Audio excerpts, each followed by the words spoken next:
अस्सलाम वालेकुम नाज़रीन, महरान टीवी न्यूज़ में मके भलीकार मां फराशा सब खबर एक नज़र हेडलाइन ते। पाकिस्तान में बिन डहाकन खां पोइ समुंड मां तेल ऐं गैस जी ॻोल्हा ॿीहर शुरू, कंपनियुनि सां प्रोडक्शन शेयरिंग मुआहिदो, एक्सप्लोरेशन लाइसेंस जारी, शुरूआती सीड़पकारी $8 करोड़ 20 लख डॉलर आहे, मजमूई सीड़पकारी $1 अरब डॉलर ताईं पहुचण जी उम्मीद। इंडस ऐं मकरान सामूंडी पट्टीअ में ब्लॉक अलॉट कया विया। पेट्रोलियम वारे वज़ीर चयो आहे त मुआहिदा हुकूमत जी तवानाई पॉलिसी जो तारीख़ी कामयाबी आहे।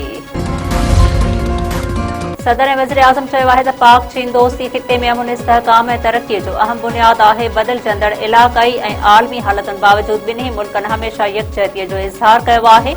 पाक चीन सिफ़ारती दोस्ती जा 75 साल मुकमल थियण ते पंहिंजे पैगाम में सदर आसिफ अली ज़रदारी चयो आहे त पाकिस्तान जी समाजी ऐं इक़्तिसादी तरक़ीअ लाइ चीन जी हिमायत खे साराहियूं था। टेक्नोलॉजी, ज़राअत ऐं ग्रीन एनर्जीअ में ताउन वधाइण जा ख़्वाहिशमंद आहियूं। वज़ीर आज़म शहबाज शरीफ़ चयो आहे त पाकिस्तानी चीन लाइ तमामु इज़त, एहतराम ऐं दिली मोहबत जो जज़्बो रखनि था। ॿिन्ही मुल्कनि जा लाॻापा गॾियल एतमाद, दोस्ती ऐं ताउन जो रोशन मिसाल आहिनि। वॾे वज़ीर सईद मुराद अली शाह जी सदारत हेठि सिंध काबीना जो इजलास, सूबाई वज़ीर सलाहकार ऐं चीफ सेक्रेटरी शरीक। 28 नुकाती एजेंडा ते गौर, बल्दियात वारे वज़ीर नासिर हुसैन शाह फाइनेंस कमेटीअ जूं सिफ़ारिशूं काबीना आॾो पेश करे छॾियूं। सिंध काबीना तरफ़ां तरक़ियाती ऐं फलाही मंसूबनि जी मंज़ूरी। सखर जे 2 वॾनि तरक़ियाती मंसूबनि लाइ $8 करोड़ जारी करण जी बि मंज़ूरी।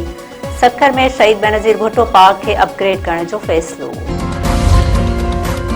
टंडो गुलाम हैदर में जवाबदारनि नौजवान खे गोलियूं हणी क़त्ल करे छॾियो। फाज़िल टाउन वारे इलाइक़े में माल जे वाड़े ते जवाबदारनि जो हमिलो, फायरिंग में शाहनवाज़ लखारी मारिजी वियो।